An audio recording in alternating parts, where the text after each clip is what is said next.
All right, here's the tutorial for chapter 9.4, Inscribed Angles. It begins with an example problem or two. If you guys want to work that, that's a good review for sections 9.3. You can work those and check your answers and make sure you're good with those that section, okay? All right, so let me skip through these example problems.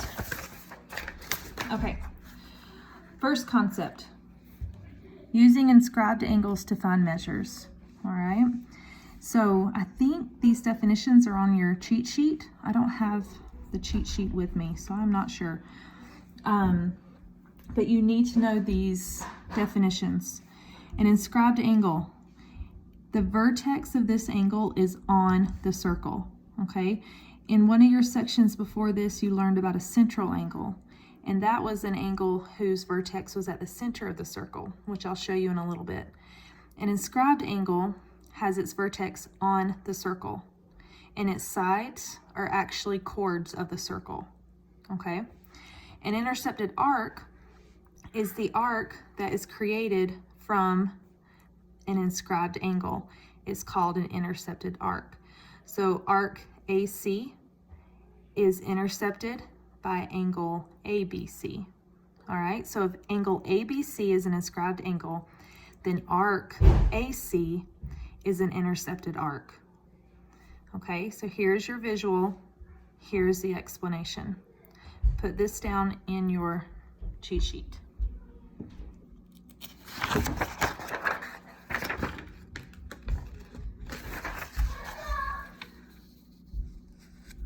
Okay, hope you can see this. So when my stuff printed off, it did not print off very well, so we'll have to make do. I ran out of colored ink. Okay, so here's your first theorem for the section, inscribed angle theorem. It says if an angle is inscribed in a circle, then its measure is half the measure of its intercepted arc. Okay, so angle ABC is an inscribed angle. So the measure of angle B is going to be half of arc AC. Okay, now here's an example of two different angles.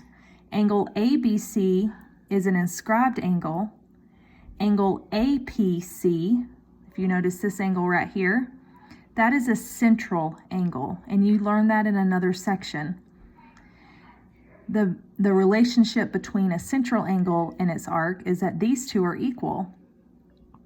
But the relationship between this arc and the inscribed angle is that it is half of that arc. Okay, so angle B is an inscribed angle. Angle P is what we call a central angle.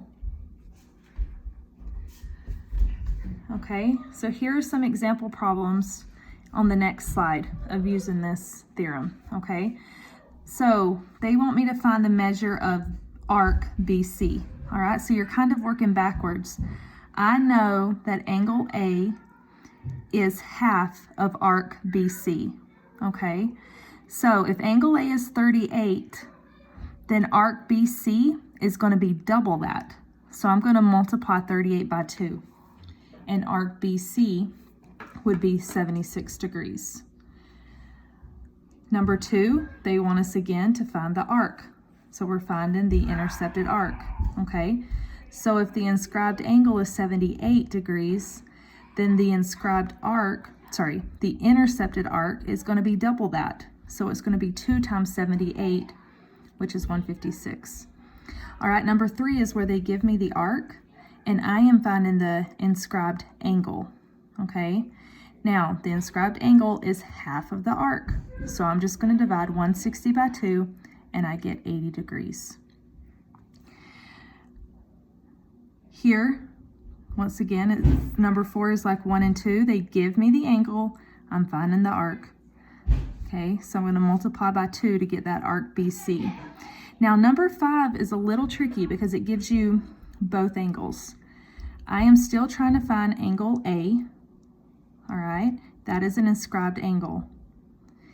its measure is half of BC, of arc BC. Now notice they don't give me the measure for arc BC, but they do give me the measure of this central angle. And if you remember the theorem a couple of sections back, if you have a central angle, its arc is equal to the central angle. So if this central angle is 87, then arc BC is also 87. So if arc BC is 87, then angle A is half of that, which would be 43.5 degrees.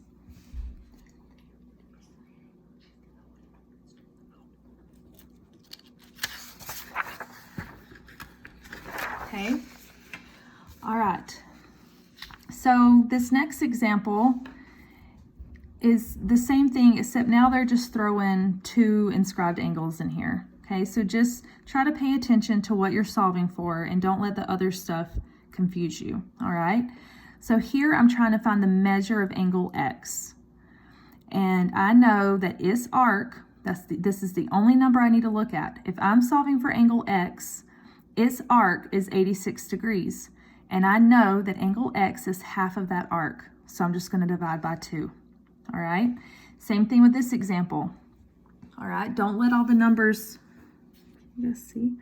don't let all the numbers confuse you. All right? Here they want me to find arc YX. Okay? They want me to find this arc. So I really don't even have to pay attention here. Okay? If I'm finding arc XY or YX, okay, it is going to be double this angle. So I'm just going to multiply it by 2. And I get that arc YX is 104. All right, so you guys could do these. These are your guided examples that you need to do on your own, and then they give you the answers. Okay, so you can check yourself and make sure that you're good with this. All right, second concept. Here we're going to use inscribed angles to find measures. Okay, so here's your theorem for this concept. Two inscribed angles theorem. And it says if two inscribed angles intersect the same arc, then they are congruent. So angle B and angle D are both inscribed angles, and they are both intersecting the same arc. They are both intersecting that AC. And if you're looking at your PowerPoint, you should see it better because all of this is in color, okay? So you can draw this, and here's your explanation. Angle ABC is congruent to angle ADC because they intersect the same arc, which is arc AC. All right, so let's look at some example problems. Okay. Sorry, I'm just making sure you guys can still see. Okay, so here I'm looking at the two angles. These are both inscribed angles, and they're both intersecting the same arc. Once again, if you're looking at your PowerPoint, that's in a different color, you can see it. So because of that, they'll be congruent. So this angle is also going to be 50 degrees. Same with number 7. They're both intersecting the arc. So if you have a trouble, if these angles throw you off, I always look at the first angle. So I look at this angle that's 80 degrees, and I actually follow the sides, and I look at the arc that's created from those sides. Okay, and I might just like trace it with my pencil. And then I look at the other angle, follow its sides, okay? And then I look once again and just kind of trace it with my pencil. It's the same arc. So I know that these two are congruent. I can set them equal to each other and solve for X. Same for number 8, because they both intersect the same arc. All right. This example is the same, but I want you to be able to like kind of look and tell, okay? You need to recognize if they are intercepting the same arcs, and if they are, then they are equal. All right, third concept, find angle measures in inscribed triangles, okay?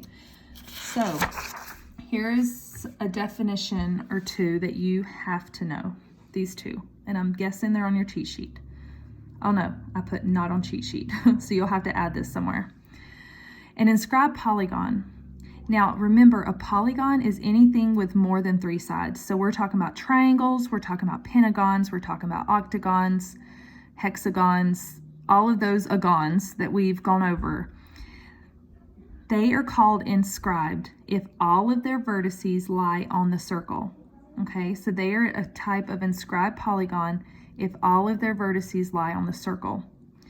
And then if that is the case, then the circle that's going around the polygon is called a circumscribed circle. Okay, a circumscribed circle has some sort of polygon inscribed inside of it. So for these definitions, I would draw this, and here's your explanation. It says pentagon ABCDE is inscribed in circle P. Circle P is circumscribed about ABCDE. So that's how the wording would look. Okay, so the first shape we're going to look at is an inscribed triangle, and that is your next theorem. Okay, an inscribed triangle.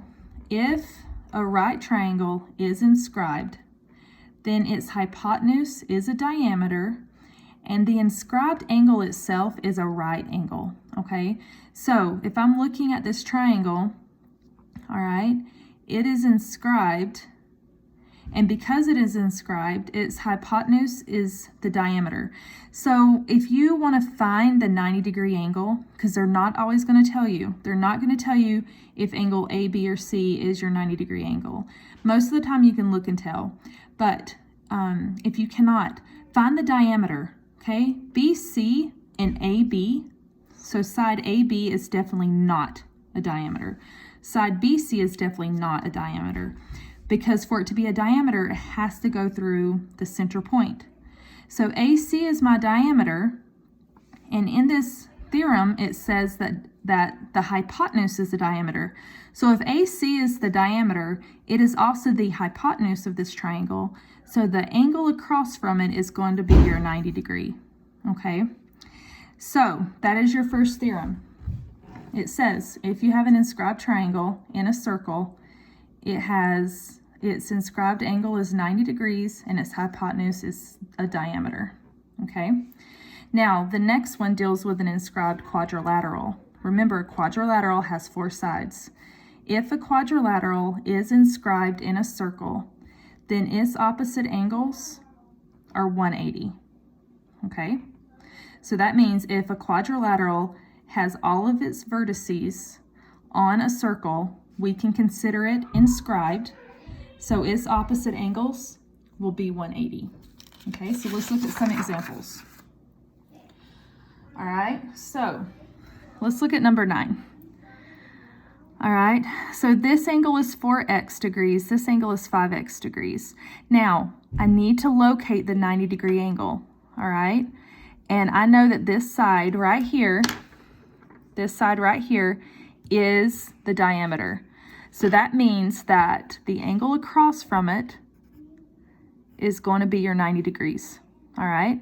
So if this angle is 90 degrees, these two angles add up to be 90. So I would just set them equal to 90. 4x plus 5x equals 90, so x is 10. Okay, number 10 is the same way. Find the diameter, locate the 90-degree angle, and then solve. Now 11 has a inscribed polygon inside of a circle.